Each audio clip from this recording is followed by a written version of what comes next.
Ikibuga mpuzamahanga cy'indege cya Goma ni ikibuga kinyuraho indege nyinshi, kikaba ari ahantu h'ingenzi kuri Kivu ya ruguru. Aha niho ubutegetsi bwa Kinshasa bwarundaga ibikoresho ndetse n'ingabo ziza kubafasha mu rugamba bahanganyemo nayo mu 23.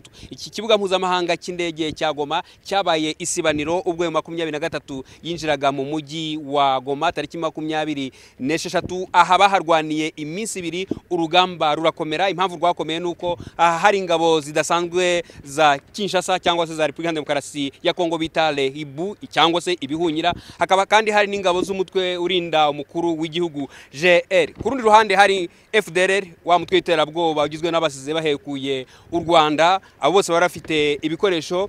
Ku rundi ruhande hari ingabo z'umuryango w'abibumbye MONUSCO, naho ku rundi ruhande hakaba ingabo z'umuryango w'ubukungu wa Afrika y'Amajyepfo SADC. Abo bose rero bagize uruhare mu kurinda iki kibuga, ariko by'umwihariko ubwo 23 yinjiraga kuri ikibuga cy'indege cya Goma.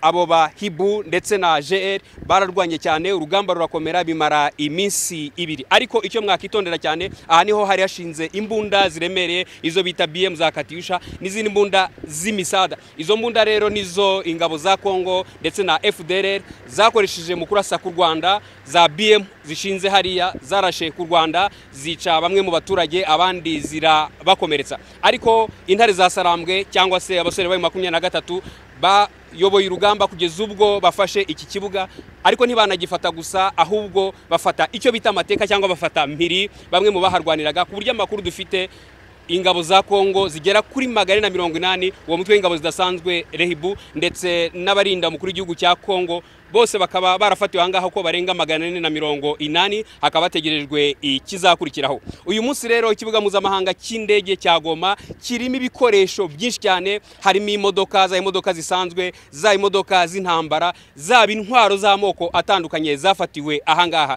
Iki ni ikintu gikomeye cyane kizakomeza no gufasha ayo 23 mu rugamba rwayo irwanamo n'ingabo za leta. Aha ni naho abasenguzi bahera bavuga yuko ingabo za leta ya Kongo ariwe mutera nkunga wa mbere wa 23, kuko ibikoresho nk'ibi ngibi iyo babifashe birabafasha mu rugamba rwabo. Uyu munsi rero tuvugana, Goma iri mu maboko ya M23. Ikibuga mpuzamahanga cy'indege cya Goma nta muntu n'umwe urwanye M23 ushobora kugikoresha, kuko nibo bakigenzuye.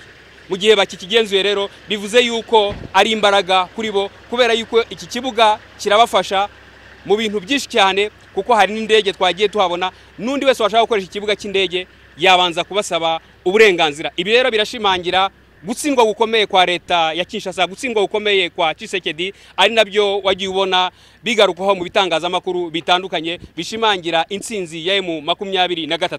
Ubu rero tuvugana, ikibuga mpuzamahanga cy'indege cya Goma kiragenzurwa n'intare za Sarambwe. Abagize umutwe wa 23 nibo bafite ikibuga cy'indege mu mpande zose, nibo bakigenzura, bakaba bagifite mu biganza byabo. Ibi rero bikaba binajyanye n'ibindi bikorwa bakorera muri uyu umujyi wa Goma. Bafashe icyicaro gikuru cya Kivu y'Amajyaruguru. Jean Pierre Kagabo, Televiziyo Rwanda, ku kibuga mpuzamahanga cy'indege cya Goma.